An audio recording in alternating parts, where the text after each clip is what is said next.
बृहस्पति व्रत कथा। एक समय की बात है कि भारतवर्ष में एक राजा राज्य करता था। वह बड़ा ही प्रतापी और दानी था। वह नित्य प्रतिदिन मंदिर में दर्शन करने जाता था। वह ब्राह्मण और गुरु की सेवा किया करता था। उसके दरवाजे से कोई भी निराश होकर नहीं लौटता तथा वह प्रत्येक गुरुवार को व्रत रखता एवं पूजन करता था। हर एक दिन गरीबों की सहायता करता। परंतु यह सब बातें उसकी रानी को अच्छी नहीं लगती। वह न व्रत करती और न ही किसी को एक पैसा दान तक में देती थी।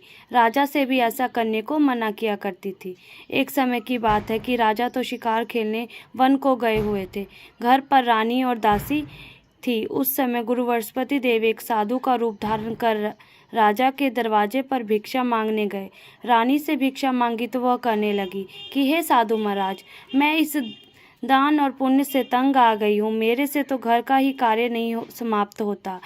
इस कार्य के लिए तो मेरे पति देव ही बहुत है। अब आप इस प्रकार की कृपा करें कि वह सब धन नष्ट हो जाए तथा मैं आराम से रह सकूं। साधु बोले, हे देवी, तुम तो बड़ी विचित्र हो। संतान और धन से कोई दुखी नहीं होता है। इसको सभी चाहते हैं। पापी भी पुत्र और धन की इच्छा करता है। अगर पास में धन अधिक है तो भूखे मनुष्यों को भोजन कराओ, प्यार लगवाओ, ब्राह्मणों को दान दो, धर्मशाला बनवाओ, कुआं, तालाब, बाग, बगीचों आदि का तथा निर्धन मनुष्य के कुंवारी कन्या का विवाह कराओ और अनेकों शादी कर्म करो। इस प्रकार के कर्मों से आपका कुल का और आपका नाम परलोक में सार्थक होगा एवं स्वर्ग की प्राप्ति होगी। इन बातों से मनुष्य को मगर वह रानी इन बातों से खुश न हुई। वह बोली, हे साधु महाराज, मुझे ऐसी भी धन की आवश्यकता नहीं है जिसको अन्य मनुष्य को दान दूं तथा जिसको संभाल कर रखने में ही मेरा सारा समय बर्बाद हो जाए। साधु ने कहा, हे देवी, तुम्हारी ऐसी इच्छा है तो ऐसा ही होगा। मैं तुम्हें बताता हूँ, वैसा ही करना। बृहस्पतिवार के दिन घर को गोबर से लीपना, अपने केशों को धोना, केशों को धोते समय स्नान करना, राजा से कहना वह हजामत करवाए, भोजन में मांस मदिरा खाना, कपड़ा धोबी के यहाँ धुलने डालना। ऐसा इस प्रकार 7 बृहस्पतिवार करने से तुम्हारा सब धन नष्ट हो जाएगा। और यह कहकर साधु महाराज वहां से अंतर ध्यान हो गए। रानी ने साधु के कहने अनुसार वैसा ही किया।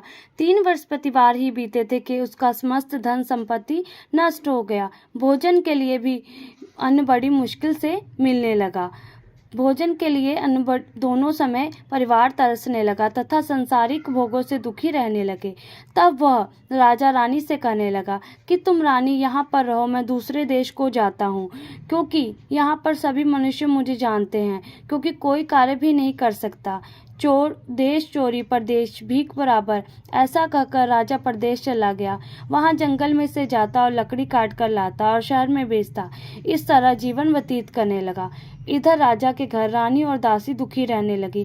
किसी दिन भोजन मिलता और किसी दिन जल पीकर ही रह जाती। एक समय रानी और दासी को 7 दिन बिना भोजन के व्यतीत हो गए तो रानी ने अपनी दासी से कहा कि हे दासी, पास ही के नगर में मेरी बहन रहती है, वो बड़ी धनवान है। तो उसके पास जा और वहां से 5 सेर बेजर मांग कर ले आ, जिससे कुछ समय के लिए गुजारा हो जाएगा। इसी प्रकार रानी की आज्ञा मानकर रानी की बहन के पास गई तो रानी की बहन उस समय पूजन कर रही थी, क्योंकि उस रोज बृहस्पतिवार का दिन था। जब दासी ने रानी की बहन को देखा और उससे बोली, हे रानी, मुझे तुम्हारी बहन ने भेजा है, मेरे लिए 5 सेर बेजर दे दो। इस प्रकार दासी ने अनेक बार कहा, परंतु रानी ने कुछ उत्तर नहीं दिया, क्योंकि वह उस समय बृहस्पतिवार की व्रत कथा सुन रही थी। इस प्रकार जब दासी को किसी प्रकार उत्तर नहीं मिला तो बहुत दुखी हुई, क्रोध भी आया। लौटकर अपने गांव रानी के पास आकर बोली, हे रानी, आपकी बहन बहुत ही घमंडी है। वह छोटे लोगों से बात भी नहीं करती है। जब उसने तुम्हारा संदेश कहा तो उसने कोई उत्तर नहीं दिया। मैं वापस चली आई। रानी बोली, हे दासी, इसमें उसका कोई दोष नहीं है। जब बुरे दिन आते हैं तब कोई सहारा नहीं देता। अच्छे बुरे का पता विपत्ति में ही लगता है। जो ईश्वर की इच्छा होगी वही होगा। वह सब हमारे भाग्य का दोष है। इधर उस रानी ने देखा कि मेरी बहन कि दासी आई थी, परंतु मैं उससे कुछ न बोली। बहुत दुखी हुई होगी। यह सोच कथा को सुन और विष्णु भगवान का पूजन समाप्त कर वह रानी अपनी बहन के पास चल दी और जाकर अपनी बहन से कहने लगी कि हे बहन, जिस समय तुम्हारी दासी मेरे पास गई थी तब मैं बृहस्पतिवार का व्रत कर रही थी, परंतु जब तक कथा होती है तब तक न उठते और न बोलते, इसलिए मैं न बोली। कहो दासी क्यों गई थी? रानी बोली, बहन, हमारे घर में अनाज नहीं था, वैसे तुमसे कोई बात छिपी नहीं है, इस कारण मैंने दासी को तुम्हारे पास 5 सेर बेजा लेने के लिए भेजा था। रानी बोली, बहन, बृहस्पति भगवान सबकी मनोकामना पूर्ण करते हैं, देखो शायद तुम्हारे घर में अनाज रखा हो। इसी प्रकार का वचन जब रानी ने सुना तो रानी घर के अंदर गई और वहां उसे एक घड़ा भरा बेजर का मिल गया। तब तो वह रानी और बांदी बहुत ही खुश हुई और दासी कहने लगी कि हे रानी, देखो, वैसे हमको जब नहीं मिलता तो हम रोज ही व्रत करते हैं, अगर उनसे व्रत की विधि और कथा पूछ ली जाए तो हम भी क्या करेंगे। तब उस रानी ने अपनी बहन से पूछा कि हे बहन, बृहस्पतिवार के व्रत की कथा कैसे है तथा वह व्रत कैसे करना चाहिए। रानी के बहन ने कहा, इस व्रत में चने की दाल मुनक्का से विष्णु भगवान का केले की जड़ में पूजन करे तथा दीपक जलावे, पीला भोजन करे तथा कहानी सुने। अगर इस प्रकार करने से गुरु भगवान प्रसन्न होते हैं, अन्न पुत्र एवं धन देते हैं, मनोकामना पूर्ण करते हैं। इस प्रकार रानी और दासी दोनों ने निश्चय किया कि बृहस्पतिवार का भगवान का पूजन जरूर करेंगे। 7 दिन बाद जब बृहस्पतिवार आया तो उन्होंने व्रत रखा, गुड़ चाल में जाकर चना गुड़ बीन लाई तथा उसकी दाल के केले की जड़ का तथा विष्णु भगवान का पूजन किया। अब भोजन पीला कहाँ से आवे? बेचारी बहुत दुखी हुई, परंतु उन्होंने व्रत किया था। इस प्रकार गुरु भगवान प्रसन्न थे। वो महात्मा के रूप में 2 थालों में पीला भोजन लेकर आए, दासी को देकर बोले, हे दासी, यह तुम्हारे और रानी के लिए भोजन है, तुम दोनों करना। दासी भोजन पाकर बहुत प्रसन्न हुई और रानी से बोली, चलो रानी जी, भोजन कर लो। रानी को इस विषय में कुछ पता नहीं था, इसलिए वो दासी से बोली, तू ही भोजन कर, क्योंकि तू हमारी व्यर्थ में हंसी उड़ाती है। दासी बोली, एक महात्मा भोजन दे गए हैं। रानी कहने लगी, वह भोजन तेरे लिए ही दे गए होंगे, तू ही भोजन कर। दासी ने कहा, वह महात्मा हम दोनों को 2 थालों में भोजन दे गए हैं, इसलिए हम और तुम दोनों ही साथ साथ भोजन करेंगी।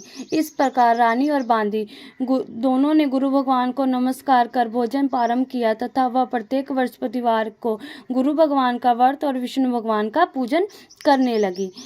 बृहस्पति भगवान की कृपा से फिर रानी और बांदी के पास धन हो गया। रानी फिर उसी प्रकार से आलस्य करने लगी। तब दासी बोली, देखो रानी, तुम पहले भी इस प्रकार आलस्य करती थी, तुम्हें धन के रखने में कष्ट होता था, इसी कारण सभी धन नष्ट हो गया। अब गुरु भगवान की कृपा से धन मिला है तो फिर तुम्हें आलस्य होता है। बहुत मुसीबतों के बाद हमने यह धन पाया है, इसलिए हमें दान और पुण्य करना चाहिए। तुम भूखे मनुष्यों को भोजन कराओ, प्यार लगवाओ, ब्राह्मणों को दान दो, कुआं, तालाब, बाग निर्माण कराओ, मंदिर, पाठशाला बनवाकर कुंवारी कन्याओं का विवाह कराओ, धन को शुभ कार्य में खर्च करो, तुम्हारे कुल का यश बढ़ेगा तथा स्वर्ग की प्राप्ति होगी।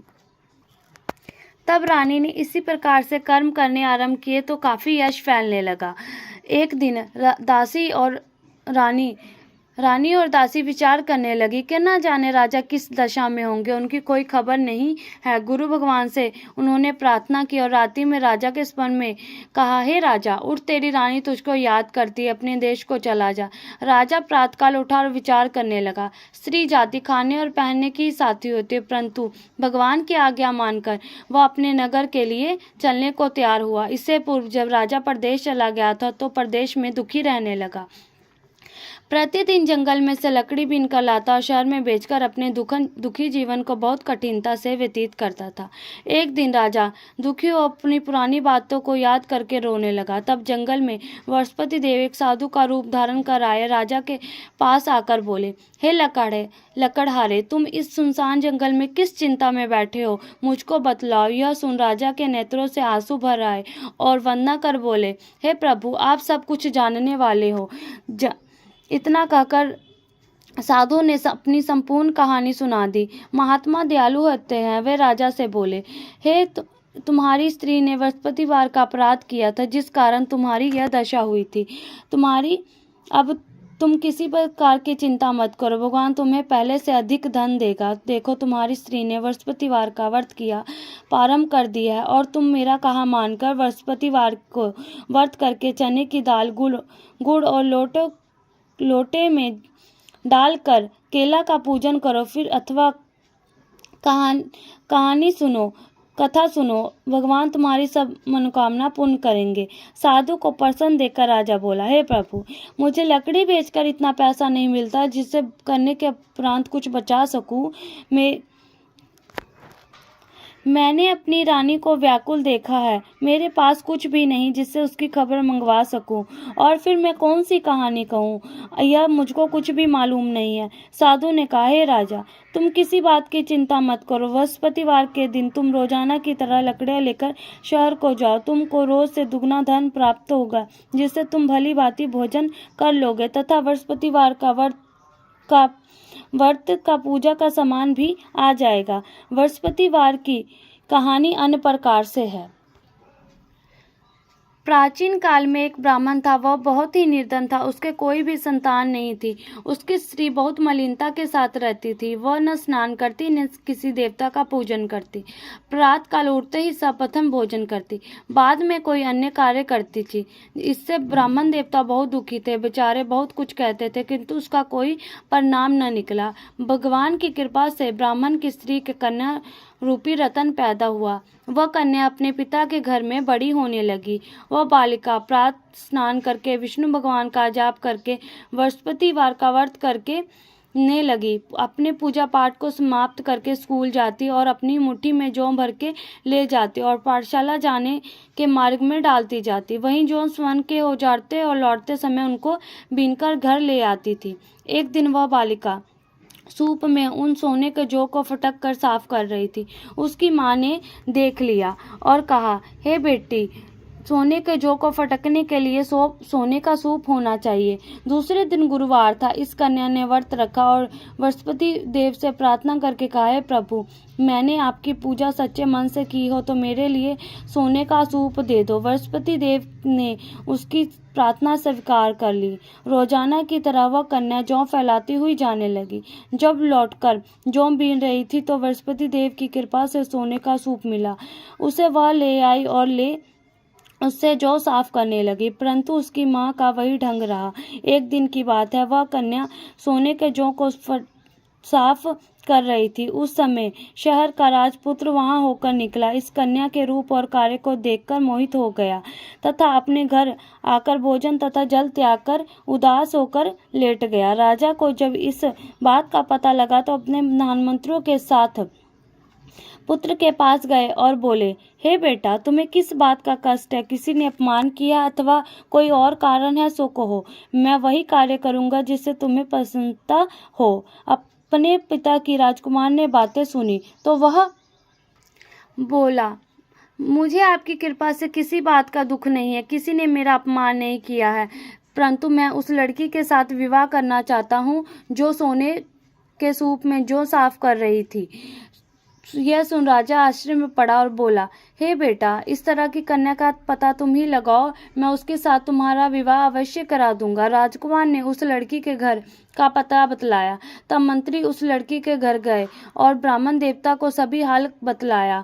ब्राह्मण देवता राजकुमार के साथ अपनी कन्या का विवाह करने के लिए तैयार हो गए तथा विधि विधान के अनुसार ब्राह्मण की कन्या का विवाह राजकुमार के साथ संपन्न हो गया। कन्या के घर से जाते ही पहले की भांति उस ब्राह्मण देवता के घर में गरीबी का निवास हो गया। अब भोजन के लिए अन्न बड़ी मुश्किल से मिलता था। एक दिन दुखी होकर ब्राह्मण देवता अपनी पुत्री के पास गए और पिता की दुखी अवस्था को देखकर और अपनी माँ का हाल पूछा। तब ब्राह्मण देवता ने सभी हाल कहा। कन्या ने बहुत सा धन देकर अपने पिता को विदा कर दिया। इस तरह ब्राह्मण का कुछ समय सुखपूर्वक व्यतीत हुआ। कुछ दिन बाद वही हाल हो गया। ब्राह्मण फिर अपनी कन्या के यहाँ गया और सभी हाल कहा तो लड़की बोली, हे पिताजी, माता आप माता जी को भी यहाँ ले आओ, मैं उन्हें विधि बता दूंगी जिससे गरीबी दूर हो जाए। वह ब्राह्मण देवता अपनी स्त्री को साथ लेकर पहुंचे तो पुत्री अपनी माँ को समझाने लगी कि हे माँ, तुम प्रातःकाल उठकर सर्वप्रथम स्नान करके विष्णु भगवान का पूजन करो तो सब दरिद्रता दूर हो जाएगी। परंतु उसकी माँ ने एक भी बात नहीं मानी और प्रातःकाल उठकर अपनी पुत्री के बच्चों का जूठन खा लेती थी। एक दिन उसकी पुत्री को बहुत गुस्सा आया और एक रात कोठली से सभी सामान निकाल दिया और अपनी माँ को उसमें बंद कर दिया। प्रातःकाल उसमें से निकाला तो स्नान करा के पूजा पाठ कराया तो उसकी माँ की बुद्धि ठीक हो गई और फिर प्रत्येक बृहस्पतिवार को व्रत रखने लगी। इस व्रत के प्रभाव से उसकी माँ भी बहुत ही धनवान और तथा पुत्रवती हो गई। बृहस्पति जी के प्रभाव से स्वर्ग को प्राप्त हुई तथा वह ब्राह्मण भी सुखपूर्वक इस लोक के सुख भोग कर स्वर्ग को प्राप्त हुए। इस तरह कहानी कहकर साधु देवता वहां से लोप हो गए। धीरे धीरे समय व्यतीत होने पर फिर बृहस्पतिवार का दिन आया। राजा जंगल में से लकड़ी काटकर किसी शहर में बेचने गया। उसे और दिन से अधिक धन मिला। राजा ने चना गुड़ आदि लाकर बृहस्पतिवार का व्रत किया। उस दिन से उसके सभी कलेश दूर हुए। परंतु जब दोबारा गुरुवार का दिन आया तो बृहस्पतिवार का व्रत करना भूल गया। इस कारण बृहस्पति भगवान नाराज हो गए। उस दिन उस नगर के राजा ने विशाल यज्ञ का आयोजन किया था तथा शहर में ये घोषणा करा दी थी कि कोई भी मनुष्य अपने घर भोजन न बनाए तथा आग भी न जलावे। समस्त लोग मेरे यहाँ भोजन करने आवे। इस आज्ञा को जो न मानेगा उसके लिए फांसी की सजा दी जाएगी। इस तरह की घोषणा संपूर्ण नगर में करवा दी गई। राजा की आज्ञा अनुसार शहर के सभी लोग भोजन करने गए, लेकिन लकड़हारा कुछ देर से पहुंचा, इसलिए राजा उसको अपने साथ लिवा ले गए। ले जाकर भोजन करा रहे थे तो रानी की दृष्टि उस खूंटी पर पड़ी जिस पर उसका हार लटका हुआ था। वह वहां दिखाई नहीं दिया। रानी ने निश्चय किया कि मेरा हार इस मनुष्य ने चुरा लिया है। उसी समय पुलिस बुलवाकर उसको जेलखाने में डलवा दिया। जब राजा जेलखाने में गया तो बहुत दुखी होकर विचार करने लगा कि न जाने कौन से पूर्व जन्म के कर्मों से मेरे लिए दुख प्राप्त हुआ है, और उसी साधु को याद करने लगा जो कि जंगल में मिला था। उसी समय तत्काल बृहस्पति देव साधु के रूप में प्रकट हुए और उसकी दशा को देखकर कहने लगे, अरे मूर्ख, तूने बृहस्पति देवता की कथा नहीं कही, इसी कारण तुम्हें दुख प्राप्त हुआ है। अब चिंता मत कर। बृहस्पतिवार के दिन जेलखाने के दरवाजे पर 4 पैसे पड़े मिलेंगे। उनसे तू बृहस्पति देव की ही कथा पूजा करना, तेरे सभी कष्ट दूर हो जाएंगे। बृहस्पतिवार के रोज उसे 4 पैसे मिले। राजा ने कथा कही। उसी रात्रि को बृहस्पति देव ने उस नगर के राजा को स्वप्न में कहा, हे राजा, तुमने जिस आदमी को जेलखाने में बंद कर दिया है वह निर्दोष है। वह राजा, उससे छोड़ देना। रानी का हार उसी खूंटी पर लटका हुआ है। अगर तू ऐसा नहीं करेगा तो तेरे राज्य को नष्ट कर दूंगा। इसी तरह के रात्रि स्वप्न को देखकर तब राजा प्रातःकाल उठा और अपनी खूंटी पर हार टंगा देखकर लकड़हारे को बुलाकर क्षमा मांगी और राजा को योग सुंदर वस्त्र आभूषण देकर विदा किया। गुरुदेव की आज्ञा अनुसार राजा अपने नगर को चल दिया। राजा जब नगर के निकट पहुंचा तो उसे बड़ा ही आश्चर्य हुआ। नगर में पहले से अधिक तालाब और कुएं तथा बहुत सी धर्मशाला, मंदिर आदि बने हुए थे। राजा ने पूछा कि यह किसका बाग और धर्मशाला है। तब नगर के सब लोग कहने लगे कि यह सब रानी और बांदी के हैं। तो राजा को आश्चर्य हुआ और गुस्सा भी आया। तब रानी ने यह खबर सुनी कि राजा आ रहे हैं तो उनसे बांदी से कहा कि हे दासी, देख, राजा हमको कितनी बुरी हालत में छोड़ गए थे। वो हमारी ऐसी हालत देखकर लौट ना जाएं, इसलिए तू दरवाजे पर खड़ी हो जा। आज्ञा अनुसार दासी दरवाजे पर खड़ी हो गई और राजा आए तो उन्हें अपने साथ ले आई। तब राजा ने क्रोध करके अपनी तलवार निकाली और पूछने लगे कि बताओ, यह तुम्हें धन कैसे प्राप्त हुआ है। तब उन्होंने कहा, हमें यह सब धन बृहस्पति देव के प्रभाव से प्राप्त हुआ है। राजा ने निश्चय किया कि 7 रोज बाद तो सभी मनुष्य बृहस्पति देव का पूजन करते हैं। मैं रोजाना दिन में 3 बार कहानी कहा करूंगा तथा रोज व्रत किया करूंगा। अब हर समय राजा के दुपट्टे में चने की दाल बंधी रहती तथा दिन में 3 बार कहानी कहता। एक रोज राजा ने विचार किया कि चलो अपनी बहन के यहाँ हो आवे। इस तरह निश्चय कर राजा घोड़े पर सवार हो अपनी बहन के घर जाने लगा। मार्ग में उसने देखा कि कुछ आदमी एक मुर्दे को लिए जा रहे हैं। उन्हें रोक कर राजा कहने लगा, अरे भाइयों, तुम मुझसे बृहस्पति देव की कहानी सुन लो। वे बोला, लो, हमारा तो आदमी मर गया है, इसको अपनी कथा की पड़ी है। परंतु कुछ आदमी बोले, अच्छा कहो, हम तुम्हारी कथा भी सुनेंगे। राजा ने दाल निकाली और कथा कहने लगा। जब कथा आधी हुई थी तब मुर्दा हिलने लगा और कथा जब समाप्त हो गई तो राम राम कहकर वह मनुष्य खड़ा हो गया। आगे मार्ग में उसे एक किसान खेत में हल चलाता मिला। राजा ने उसे देखा और उससे बोला, अरे भैया, तुम मुझसे बृहस्पतिवार की कथा सुन लो। किसान बोला, जब तक मैं तेरी कथा सुनूंगा तब तक 4 हरिया जोत दूंगा। जा अपनी कथा किसी और को सुनाना।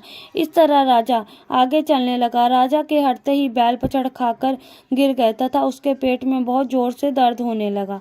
उसी समय उसकी माँ रोटी लेकर आई। उसने जब यह देखा कि तो अपने पुत्र से सब हाल पूछा और बेटे ने सभी हाल कह दिया तो बुढ़िया दौड़ी दौड़ी उस घुड़सवार के पास गई और उससे बोली, मैं तेरी कथा सुनूंगी, तू मेरी कथा अपने खेत पर चलकर ही कहना।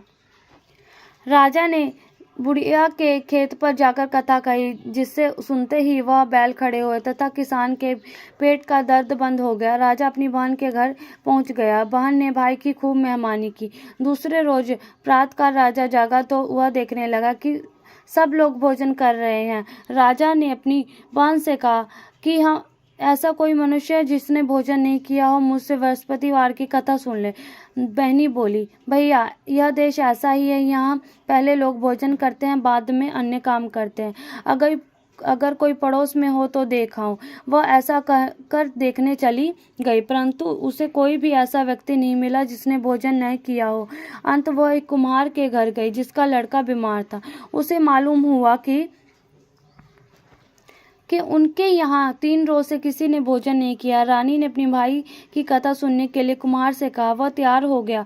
राजा ने जाकर बृहस्पतिवार की कथा कही, जिसको सुनकर उसका लड़का ठीक हो गया। अब तो राजा की प्रशंसा होने लगी। एक दिन राजा ने अपनी बहन से कहा कि हे बहन, हम अपने घर को जाएंगे, तुम भी तैयार हो जाओ। राजा की बहन ने अपनी सास से पूछा तो सास बोली, हाँ चली जा, परंतु अपने लड़कों को मत ले जाना, क्योंकि तेरे भाई की कोई संतान नहीं होती है। बहन ने अपने भैया से कहा, हे भैया, मैं तो चलूंगी पर कोई बालक नहीं जाएगा। राजा बोला, जब कोई बालक ही नहीं चलेगा तो तुम ही क्या करोगी। बहुत दुखी मन से राजा अपने नगर को लौट आया। राजा ने अपनी रानी को कहा, हम निर्वंशी राजा, हमारा मुंह देखने का धर्म नहीं है और कुछ भोजन आदि नहीं किया। रानी बोली, हे राजन, बृहस्पति देव ने हमें सब कुछ दिया है तो संतान भी अवश्य देंगे।